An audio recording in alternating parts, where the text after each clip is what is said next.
Olha só, falando em falem mal, mas falem de mim, ele publicizou o tal do termo fake news, como disse o Chechel, e nessa linha polêmica das fake news, as notícias falsas, a gente vai conversar agora com o sociólogo e diretor de análise de políticas públicas da Fundação Getúlio Vargas, o Marco Aurélio Rediger. Como é que fala o seu nome exatamente, Marco Aurélio? Perdão.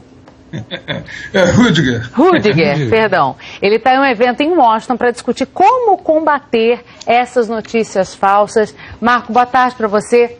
A Fundação Getúlio Vargas publicou recentemente um estudo com robôs em momentos diferentes da política brasileira, né? E isso representa um risco para as eleições de 2018 no Brasil. Explica um pouquinho qual é a importância da gente fazer a relação disso tudo com o momento político que a gente vai viver ano que vem. Olha, não tem dúvida que, Cecília, que a gente tem hoje um problemaço na mão, porque a gente vem acompanhando todo o debate. Nós fizemos assim, nós retroagimos o tempo, desde a eleição da Dilma até agora, passando pelo impeachment, pela questão da reforma trabalhista, os movimentos de rua, etc. E a gente vê permanentemente, milhões de twitters, a gente viu permanentemente a presença de robôs, mais ou menos uma média de 4% de robôs que, na verdade, conseguem replicar o impacto para algo em torno de 20% da audiência na websfera, né, que é um impacto considerável na discussão política. E isso vai acontecer no que vem com uma intensidade ainda muito maior, e ainda mais porque tem recursos públicos agora para isso, né? E isso é um fenômeno que aqui em Washington, por exemplo, está sendo discutido por todos nós, aqui todos os think tanks de ponta, RAND, está aqui a Brookings, enfim, uma série de outros think tanks trabalhando CSIS, etc. E a grande questão é como as redes sociais estão sendo utilizadas e manipuladas para ajustar agendas e interesses de grupos particulares. A Sandra quer te fazer uma pergunta aqui, Marco Aurélio, passa aí. Marco Aurélio, uma das coisas que eu achei bem interessante agora essa semana no Congresso americano, quando eles foram interrogar os donos das grandes, do Google, Facebook, Twitter, sobre essa disseminação de notícias falsas ou de coisas extremistas e tal, é que eles questionaram o próprio funcionamento desses algoritmos, ou seja, como tudo é programado para aquilo que pode viralizar mais, funcionar mais, ou seja, fazer mais sucesso, acaba que aquilo é um convite tamanho, a raiva, a divisão, que aquilo está na essência mesmo do funcionamento dessas redes sociais. Como fazer com isso, né?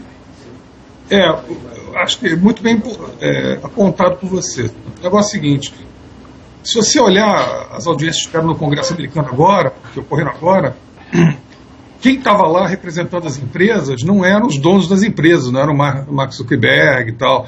Quem estava lá eram os advogados da empresa. Eles próprios estão preocupados em se expor nesse momento, porque tem uma discussão que é subjacente a essa, que é uma discussão até de regulação desse tipo de serviço. Então, a coisa aqui está para valer, porque, na verdade, o medo é uma própria ameaça à democracia e à soberania nacional pela utilização das redes por outros países, inclusive, né?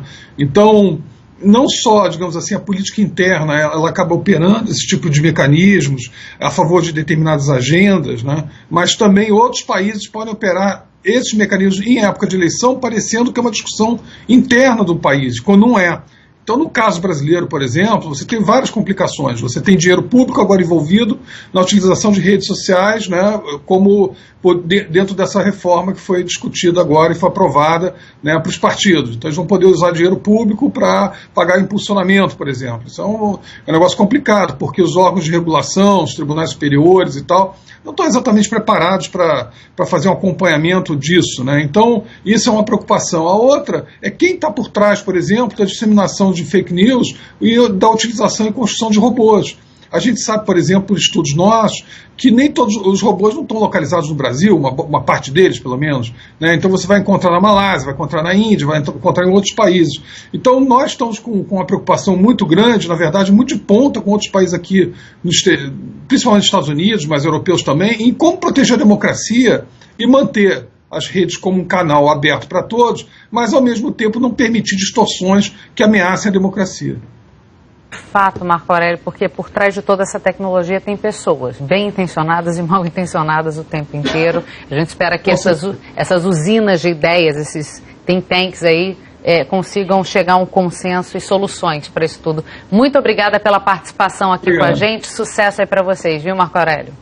Mas muito obrigado. Obrigada.